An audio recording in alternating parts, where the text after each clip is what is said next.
Yo, what's good? Big Z here, and today I'm going to show you guys how to make this.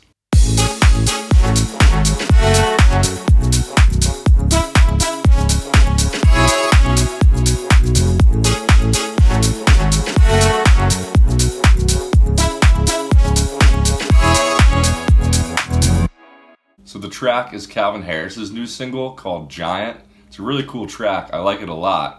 And in it there's this whole horn section playing during the drop. So I just try to recreate that whole brass ensemble kind of right here in my remake. I couldn't tell whether he got an actual brass ensemble to record that part for him and then edit it in and mix it into his track, or if he actually just used software to do it.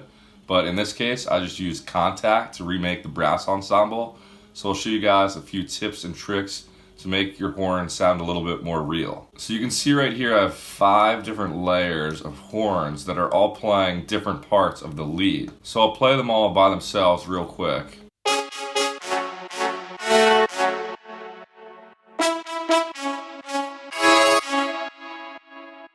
So for example, these French horns right here are only playing a few of the notes of the lead. Then I have these trumpets layered with that I think are playing every note from the lead melody.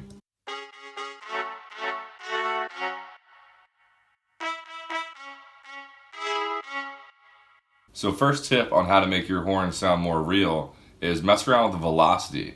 Like all these different colors of these notes right here just mean I have them set at different velocities.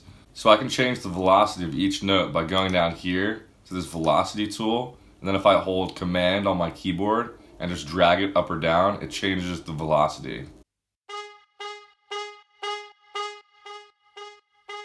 So really just spending a lot of time changing around those velocities and messing with the different expressions of the brass makes it sound a lot more real. So for these first 2 layers, these French horns are from Contact, and they're just in the factory library, and you can find them in the orchestral section under VSL Brass.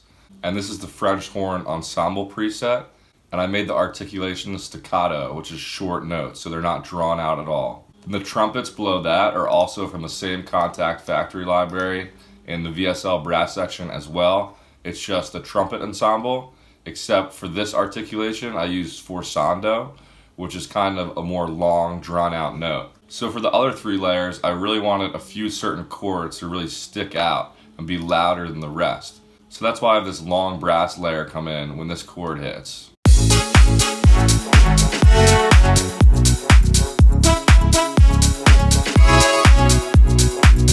So it's just really emphasizing that one chord and making it sound bigger than the rest.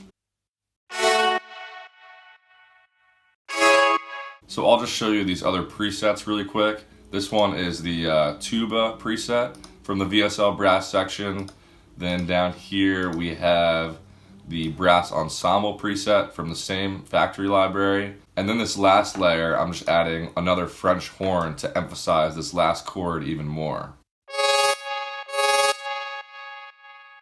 So now for a few more tips on how to make your brass sound more real. So you'll notice on all of these layers I have a few different effects on there. I'm going to go to my mixing window to show you guys. So I have a tremolo effect on most of these layers, and I'll show you why I do that. So this tremolo effect is set on the highest rate possible in this plugin. And if I made the depth 100%, you could hear it more clearly. So what that does is mimic a real horn player blowing into their instrument, because their breath isn't completely constant the whole time. It changes a little bit, and that's what this tremolo replicates. So here's what that chord sounds like with all these tremolos off. It's a little more static and not as dynamic than with all of them on. Just gives it a cooler effect that helps it sound a little more real. Then I have some phaser on all these layers just to make it sound a little more retro, because his horns in the original song sound pretty retro.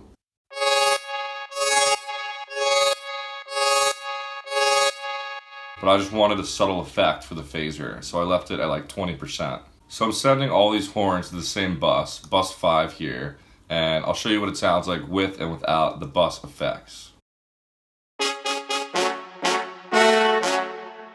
than with it. So what I'm doing on this bus is EQing all of them at the same time, just pushing up the mids a little bit and rolling off some of these higher frequencies just to make it a little warmer sounding.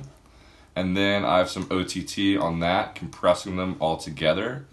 Then I have some tape saturation, which I use the Logic tape delay for, just a free way to get some tape saturation on there.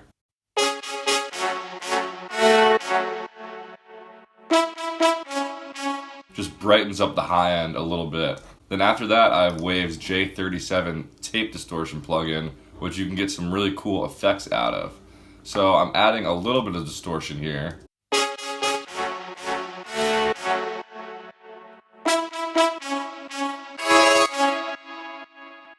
And with this flutter section down here, you can get some really cool sounds.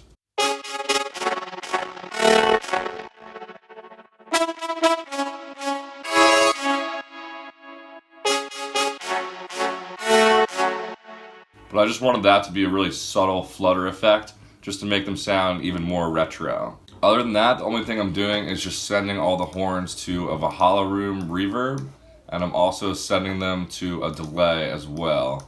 It's a 8th note triplet delay, and I made it ping pong so it goes back and forth between your left and right ear when you're listening on headphones. Anyway, I'll play the full track again at the end of the video.